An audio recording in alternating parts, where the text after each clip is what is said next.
Chapter 2. Eve would have preferred to have gone back to the apartment she continued to keep despite the fact that she spent most nights at Rourke's. There, she could have brooded, thought, slept, and walked herself back through the last day of Cicely Towers' life. Instead, she headed for Rourke's. She was tired enough to give up the controls and let the auto program maneuver the car through late evening traffic. Food was the first thing she needed, Eve decided, and if she could steal 10 minutes to clear her mind, so much the better. Spring had decided to come out and play, prettily. It tempted her to open the windows, ignore the sounds of bustling traffic, the hum of maxibuses, the griping of pedestrians, the overhead swish of air traffic. To avoid the echoing bellow of the guides from the tourist blimps, she veered over toward 10th. A shot through Midtown and a quick zip-up park would have been quicker, but she would have been treated to the droning recitation of New York's attractions,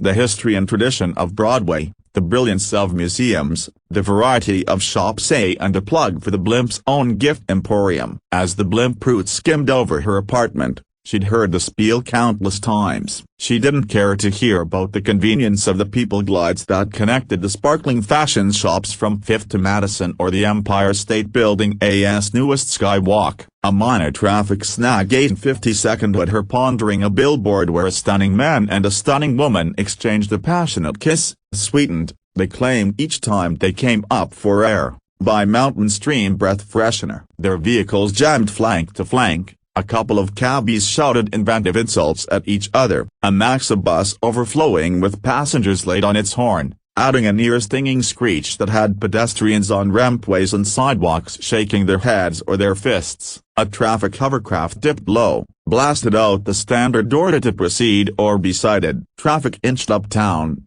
full of noise and temper. The city changed as she moved from its core to its edges, where the wealthy and the privileged made their homes. Wider, cleaner streets, the sweep of trees from the islands of parks. Here the vehicles quieted to a whoosh of movement, and those who walked did so in tailored outfits and fine shoes. She passed a dog walker who handled a brace of elegant gold hounds with the steady aplomb of a seasoned droid. When she came to the gates of Rourke's estate, her car idled until the program cleared her through. His trees were blooming. White blossoms flowed along with pink, accented by deep, rich reds and blues, all carpeted by a long sweep of emerald grass. The house itself towered up into the deepening sky, glass sparkling in the late sun, the stone grand and grey. It had been months since she had first seen it, yet she had never grown used to the grandeur, the sumptuousness, the simple, unadulterated wealth. She had yet to stop asking herself what she was doing here,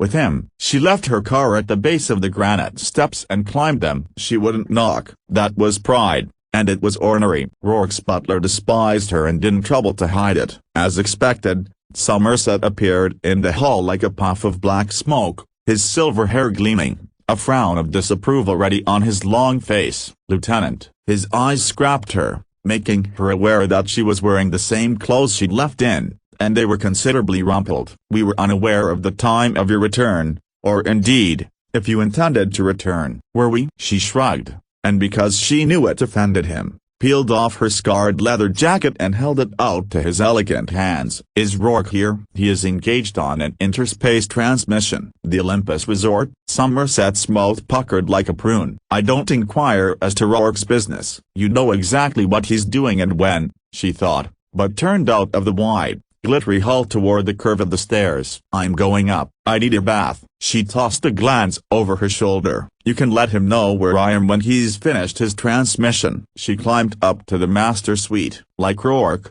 she rarely used the elevators. The moment she'd slammed the bedroom door behind her, she began to strip, leaving a trail of boots, jeans, shirt, and underwear in her wake. On the way to the bath, she ordered the water at 102 degrees Fahrenheit, and as an afterthought tossed in some of the salts Rourke had brought her back from Solace 3. They foamed into sea-green froth that smelled of fairy tale woods. She all but roiled into the oversized marble tub, all but wept when the heat seeped into her aching bones. Drawing one deep breath, she submerged, held herself down for a count of 30 seconds, and surfaced with a sigh of sheer sensual pleasure. She kept her eyes closed and drifted. So he found her. Most people would have said she was relaxed. But then, Rourke thought, Most people didn't really know and certainly didn't understand Eve Dallas. He was more intimate with her, closer to her mind and heart than he had ever been with another. Yet there were still pockets of her he had yet to plumb. She was,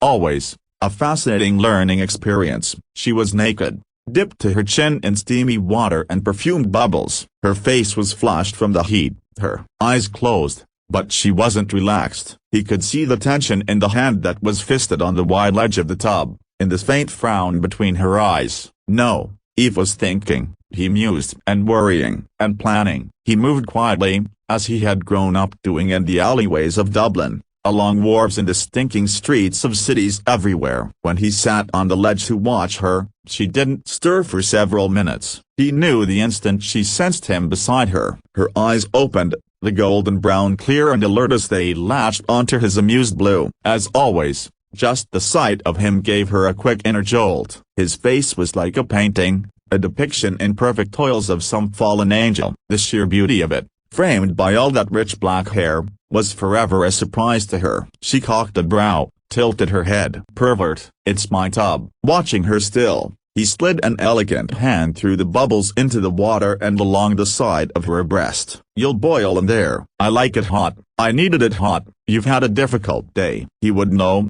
she thought, struggling not to resent it. He knew everything. She only moved her shoulder as he rose and went to the automated bar built into the tiles. It hummed briefly as it served up 2 glasses of wine in faceted crystal. He came back, sat on the ledge again, and handed her a glass. You haven't slept, you haven't eaten. It goes with the territory. The wine tasted like liquid gold. Nonetheless, you worry me, Lieutenant. You worry too easily. I love you. It flustered her to hear him say it in that lovely voice that hinted of Irish mists, to know that somehow, incredibly, it was true. Since she had no answer to give him, she frowned into her wine. He said nothing until he'd managed to tuck away irritation at her lack of response. Can you tell me what happened to Cicely Towers? You knew her, Eve countered. Not well. A light social acquaintance, some business dealings, mostly through her former husband. He sipped his wine, watched the steam rise from her bath. I found her admirable, wise, and dangerous. Eve scooted up until the water lapped at the tops of her breasts. Dangerous, to you? Not directly. His lips curved slightly before he brought the wine to them. To nefarious practices,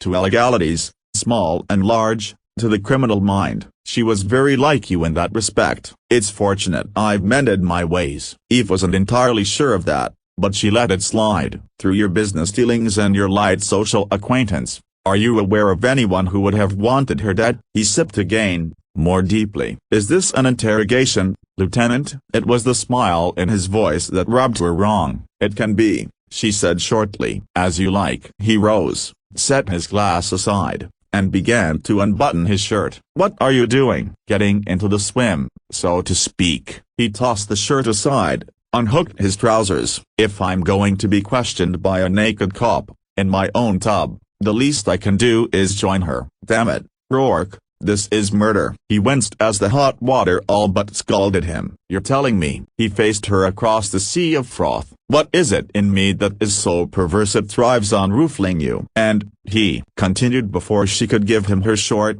pithy opinion, what is it about you that pulls at me, even when you're sitting there with an invisible badge pinned to your lovely breast? He skimmed a hand under, along her ankle, her calf, and to the spot on the back of her knee he knew weakened her. I want you, he murmured, right now. Her hand had gone limp on the stem of her glass before she managed to shift away. Talk to me about Cicely Towers. Philosophically, Rourke settled back. He had no intention of letting her out of the tub until he was finished, so he could afford patience. She, her former husband, and George Hammett, were on the board of one of my divisions, Mercury, named after the god of speed. Import-export for the most part. Shipping, deliveries, rapid transports. I know what Mercury is, she said testily, dealing with the annoyance of not knowing that, too, was one of his companies. It was a poorly organized and failing business when I acquired it about 10 years ago. Marco Angelini, Cicely's ex, invested, as did she. They were still married at the time, I believe, or just divorced. The termination of their marriage, apparently, was as amicable as such things can be. Hammett was also an investor. I don't believe he became personally involved with Cicely until some years later. And this triangle, Angelini, Towers, Hammett, was that amicable, too? It seemed so. Idly he tapped the tile. When it flipped open to reveal the hidden panel, he programmed in music, something low and weepy. If you're worried about my end of it, it was business. And successful business at that. How much smuggling does Mercury do? His grin flashed. Really, Lieutenant? Water lapped as she sat forward. Don't play games with me, Rourke. Eve, it's my fondest wish to do just that. She gritted her teeth, kicked at the hand that was sneaking up her leg. Cicely Towers had a rep for being a no-nonsense prosecutor,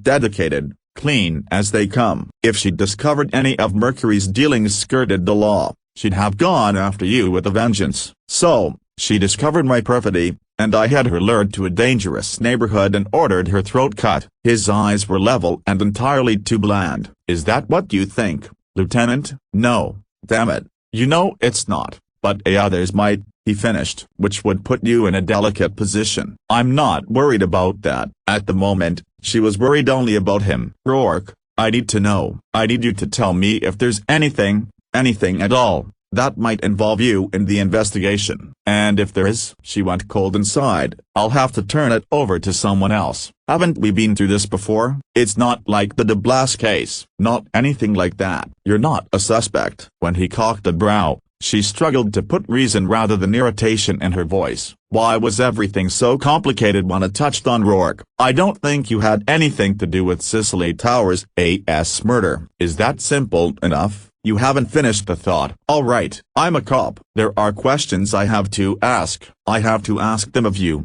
of anyone who's even remotely connected to the victim. I can't change that. How much do you trust me? It has nothing to do with trusting you. That doesn't answer the question. His eyes went cool, remote, and she knew she'd taken the wrong step. If you don't trust me by now, believe in me, then we have nothing but some rather intriguing sex. You're twisting this around. She was fighting to stay calm because he was scaring her. I'm not accusing you of anything. If I had come into this case without knowing you or caring about you, I would have put you on the list on principle. But I do know you, and that's not what this is about. Hell. She closed her eyes and rubbed wet hands over her face. It was miserable for her to try to explain her feelings. I'm trying to get answers that will help to keep you as far out of it as I can because I do care. And I can't stop trying to think of ways I can use you because of your connection with Towers, and your connections, period. It's hard for me to do both. It shouldn't have been so hard to simply say it,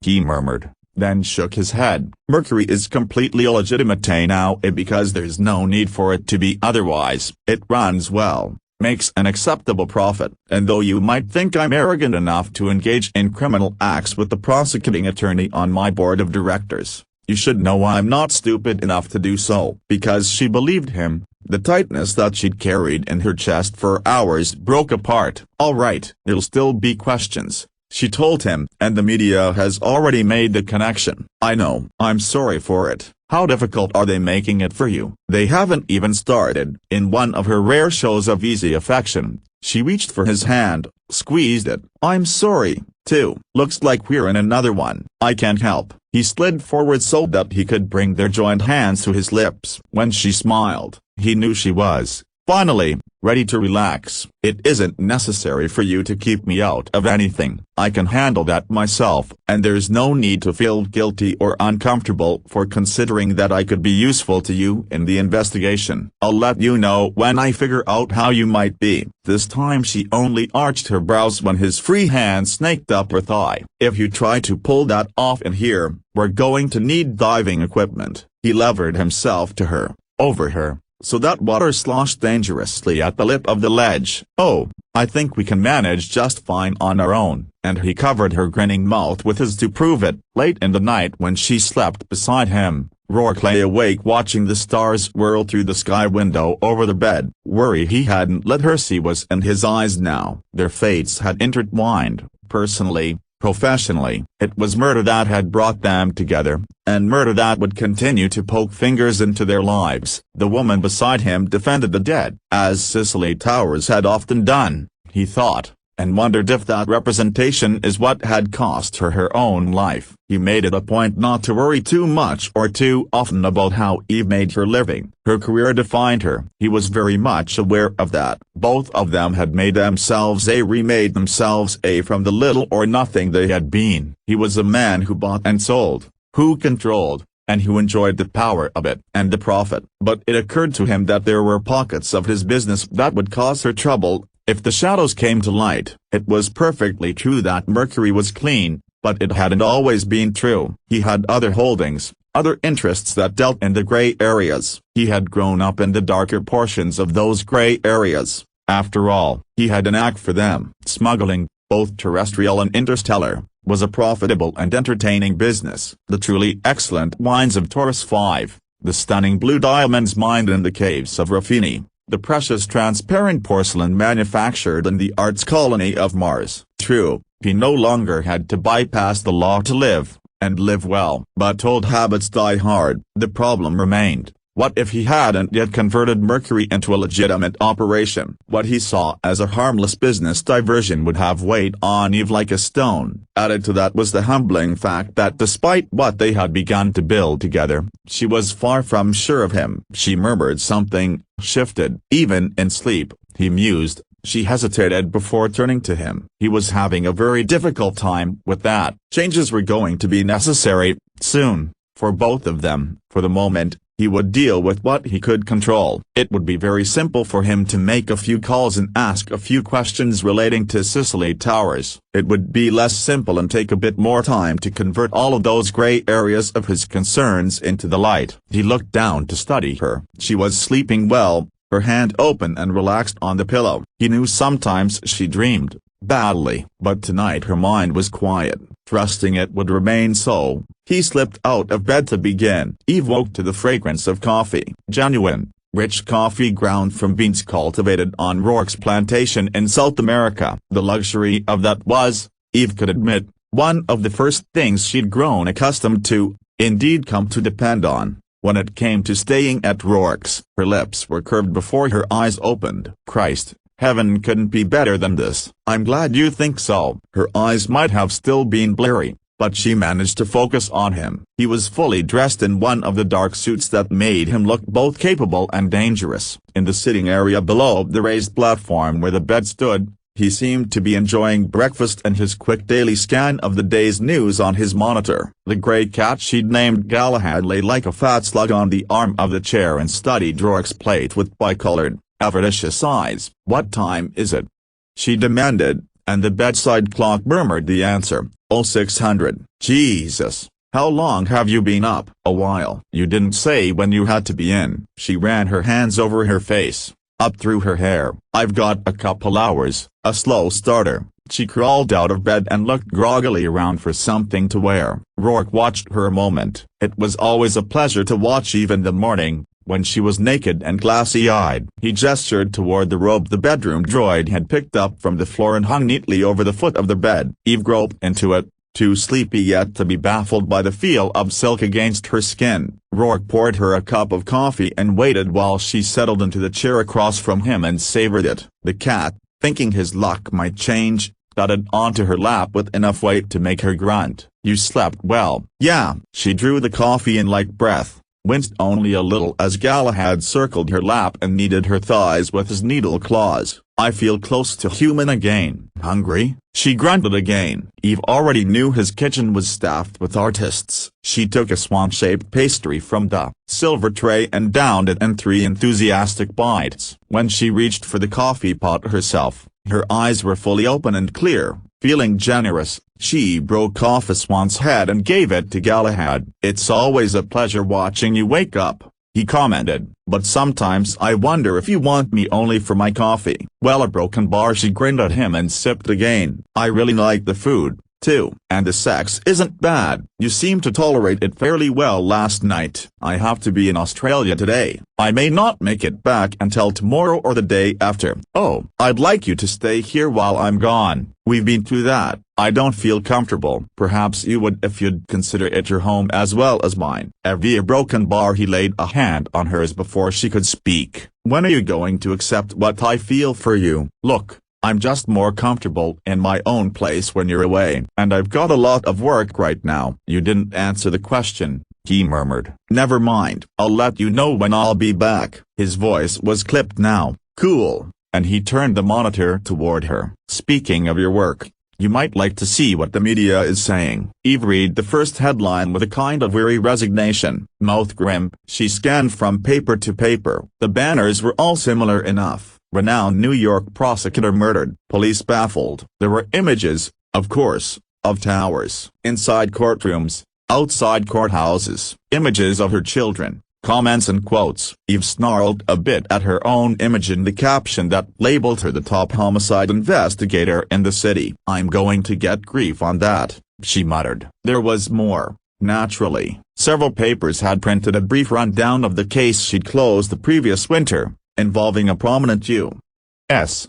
senator and 3 dead horses. As expected, her relationship with Rourke was mentioned in every edition. "What the hell does it matter who I'm or who I'm with? You've leapt into the public arena, Lieutenant. Your name now sells media chips." "I'm a cop, not a socialite." Fuming, she swiveled to the elaborate grillwork along the far wall. "Open viewing screen," she ordered. "Channel 75. The grill slid open, revealing the screen. The sound of the early broadcast filled the room. Eve's eyes narrowed, her teeth clenched. "There's that fangtooth, dickless weasel." Amused, Rourke sipped his coffee and watched C.J. Morse give his 6 o'clock report. He was well aware that Eve's disdain for the media had grown into a full-fledged disgust over the last couple of months, a disgust that stemmed from the simple fact that she now had to deal with them at every turn of her professional and personal life. Even without that, he didn't think he could blame her for despising Morse. And so, a great career has been cut off cruelly,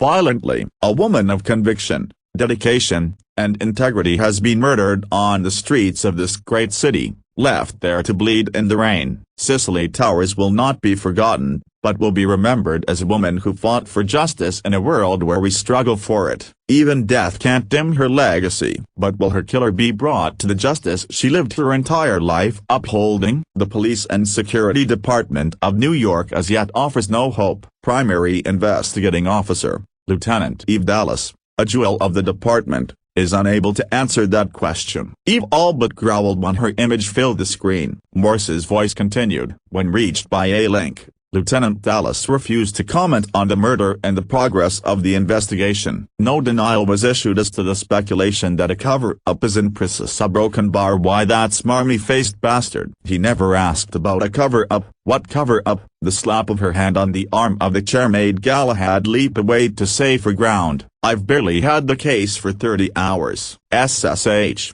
Rourke said mildly and left her to spring up and stalk the room. A broken bar. The long list of prominent names that are linked with Prosecutor Towers, among them Commander Whitney, Dallas A.S. superior. The commander recently refused the offer of the position as Chief of Police and Security. A long-standing, intimate friend of the victim. That's it. Furious, Eve slapped the screen off manually. "I'm going to slice that worm into pieces." Where the hell is Nadine first? If we've got to have a reporter sniffing up her ass, at least she's got a mind. I believe she's on Penal Station Omega, a story on prison reform. You might consider a press conference, Eve. The simplest way to deal with this kind of heat is to toss a well-chosen log on the fire. Fuck that. What was that broadcast anyway? A report or an editorial? There's little difference since the revised media bill passed 30 years ago. A reporter has the right to flavor a story with his opinion, as long as it's expressed as such. I know the damn law. The robe,